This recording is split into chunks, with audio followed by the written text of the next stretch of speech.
Hello दोस्तों, मैं आज आपके लिए एक खास न्यूज़ लेकर आया हूं जो कि क्रिप्टो मार्केट से संबंधित है, जो कि आपको ज़रूर देखनी चाहिए। मैं बताना चाहूँगा क्रिप्टो करेंसी।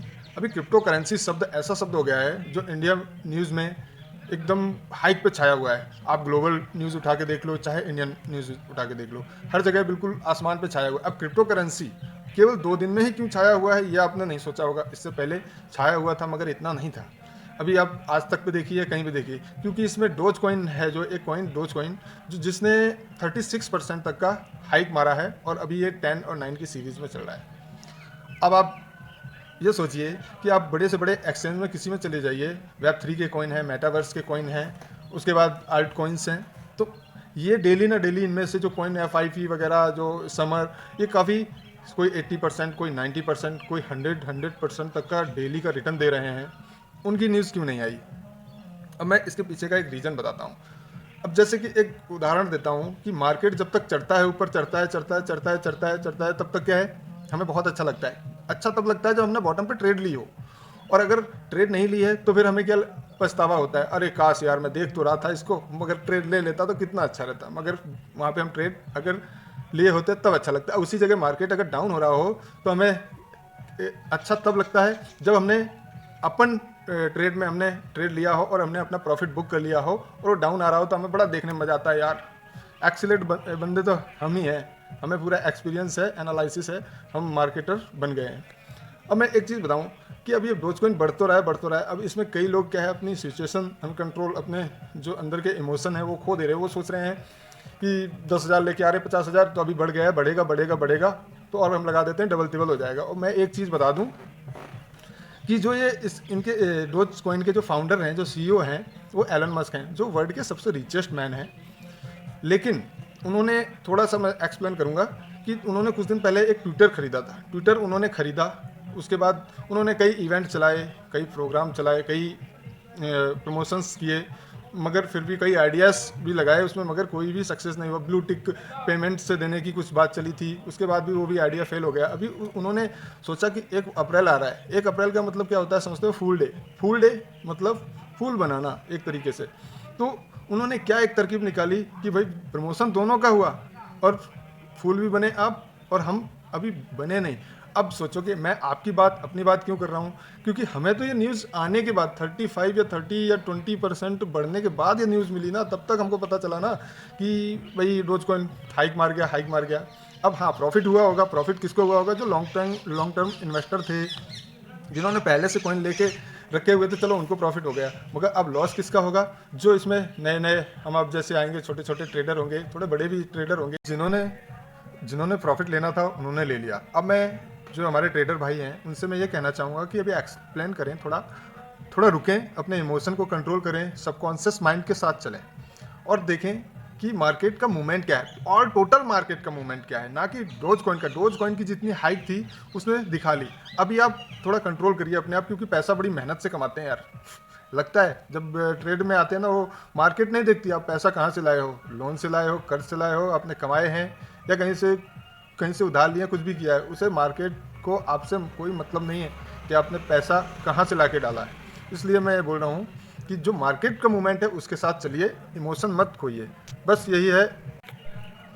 और भाई मैं एक चीज़ बता दूं कि भाई मुझे ना, मेरा फंडामेंटल ये कहता है कि मैंने आज तक वीडियो तो नहीं बनाया, मगर मुझे एनालिसिस और फंडामेंटली 9 साल का एक्सपीरियंस ज़रूर है, क्योंकि मैंने 9 साल अपने फॉरेक्स मार्केट, क्रिप्टो मार्केट और स्टॉक मार्केट में गुजारे हैं। तो इसलिए मेरी सलाह यही है कि आप अपने इमोशन मत खोइए और सही ढंग से ट्रेडिंग कीजिए। जैसे जैसे मार्केट, हाँ मार्केट बढ़ेगा, 2025 में बिटकॉइन का होल्डिंग है।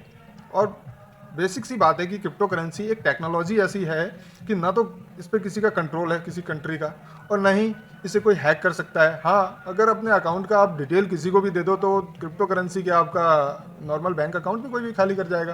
तो इसी बेस पे मैं बता रहा हूँ, और कोई इसको इतनी जल्दी चोरी नहीं कर सकता। इसलिए आप सेफ हैं। अपने वॉलेट की बस जानकारी किसी को ना दें। कोई कुछ भी आपको इंडिकेटर्स, कोई बोलते हैं, नहीं बोले हम आपको टिप देते हैं, ये करते हैं, वो करते हैं, तो उनके झांसे में कभी आना नहीं है, तो आप सही हो। वैसे अगर मार्केट के हिसाब से बता दूं तो मुझे तो मार्केट सबसे अच्छी लगी फॉरेक्स मार्केटिंग, जो कि एकदम स्टेबल है। ज़्यादा फ्लक्चुएशन नहीं है, ना तो उसमें कोई ज़ीरो होने का खतरा है और ना ही कि पैसे डूबने का खतरा है। बस आपके सिचुएशन, आपके इमोशन कंट्रोल रहने चाहिए और आप सेफ हो। बट एक चीज़ मैं आपको बता दूं कि हमारी जो इंडियन गवर्नमेंट है, जो फाइनेंस मिनिस्टर है हमारी निर्मला जी, उन्होंने 48 जो फॉरेक्स ब्रोकर एक्सचेंज हैं उनको बैन कर रखा है इंडिया में। अब उसके बैन करने के पीछे रीज़न क्या है और वो कब तक रेगुलरिटी में आ सकते हैं और उनके ऊपर से बैन हट सकता है, लीगल हो सकता है हमारे इंडिया में फॉरेक्स मार्केटिंग, तो उसके लिए मैं नेक्स्ट वीडियो में एक्सप्लेन करूंगा, क्योंकि ये बहुत ही लंबा वीडियो फिर चला जाएगा। जानकारी तो मेरे अंदर 9 साल की भरी है, मगर बताने के लिए मैं किसी को टिप नहीं दे रहा हूँ, न तो कोई आपको स्ट्रेटजी बता रहा हूँ। आपका पैसा, आपका दिमाग, आपकी एनालिसिस, बस मैं बोलता हूँ अगर काम करो तो इंडिकेटर और मार्केट पे काम मत करो। सबसे पहले अपने माइंड का जो सबकॉन्शियस माइंड है, अपने इमोशन, अपना प्रॉफिट लेने का कैपेसिटी, कि अगर अक्सर आपने कभी देखा होगा कि मार्केट में जब हम ट्रेड ले लेते हैं तो जब वो लॉस में जा रहा होता है, जाने दे भाई, जाने दे जाने दे, लॉस में ही तो जाएगा, कितना जाएगा, क्या जान थोड़ी ना लेगा, लॉस ही तो जाएगा। ये सोच के हम मोबाइल हमेशा क्या है जेब में डाल लेते हैं और या तो चार्ज में लगा देंगे, या तो सोएंगे तो सो जाएंगे, नहीं तो कुछ काम करने लगे। मगर क्या है, अपने लॉस के बारे में हम नहीं सोचेंगे कि हमें लॉस बुक करना आना चाहिए। अगर हमने जिस हिसाब से 1000 का अगर ट्रेड लिया है तो उसमें 50 रुपये का या 100 रुपये का लॉस अगर हो रहा है तो उसको बुक कर लो भाई जल्दी। मगर क्या है, इसका अपोजिट करते हैं हम। जब हमें प्रॉफिट होता है ना, तो उस प्रॉफिट को बड़ी जल्दी बुक करने की, पर फिर ना उस समय ना तो हम मोबाइल को चार्ज पे लगाएंगे, ना जेब में डालेंगे, ना तो हम बोलेंगे बस तेरा ही है तू ले जा, ऐसी बात नहीं कहेंगे। फिर तो हम बस ये सोचेंगे कि लेके भाग बेटा, लेके भाग, ये मार्केट तेरा है क्या। तो ऐसी फीलिंग आती है। बहुत अल्टरनेटिव चीज़ें हैं और आप संभल के ट्रेडिंग करिए और देखिए कि माहौल क्या हो रहा है। जो डोज कॉइन है ये केवल आपको दिखाने के लिए एक हाइक है, ये 36% की हाइक है, तो आप थोड़ा हाँ बढ़ेगा, लॉन्ग टर्म आप इन्वेस्ट करिए, ज़रूर बढ़ेगा। आप इंट्राडे स्विंग ट्रेडिंग ऐसे करके आप सोच रहे हो कि ये बहुत बढ़ जाएगा, तो ऐसा तो भाई नहीं होने वाला है। एकदम स्पाइक पे कोई भी ट्रेड नहीं बढ़ती, अप एंड डाउन ही जाती है। और ये सपोर्ट और रेजिस्टेंस, ये सब टेक्निकली जो एनालिसिस हैं, ये आपके 2-4 महीने 3 महीने के लिए काम आते हैं। आपको अगर लॉन्ग टर्म मार्केट में रहना है और कुछ आगे के लिए एकदम मतलब सोच के आए हो कि मैं मार्केटिंग ही करूँगा, तो अगर लॉन्ग टर्म मार्केट में रहना है तो आपको फंडामेंटल एनालिसिस ज़रूर करना चाहिए, जो कि ग्लोबल न्यूज़, अगर ग्लोबल मार्केट में जुड़े हो तो ग्लोबल न्यूज़, इंडियन मार्केट में अगर जुड़े हो स्टॉक मार्केट में, तो आपको उसकी भी फंडामेंटल पता होना चाहिए। Okay, bye bye. Like subscribe के लिए मैं इतना आपको कोई फोर्स नहीं करूँगा, वो आपका माइंड है, मैंने कभी वीडियो भी इतने बनाए नहीं है। Okay bye, take care.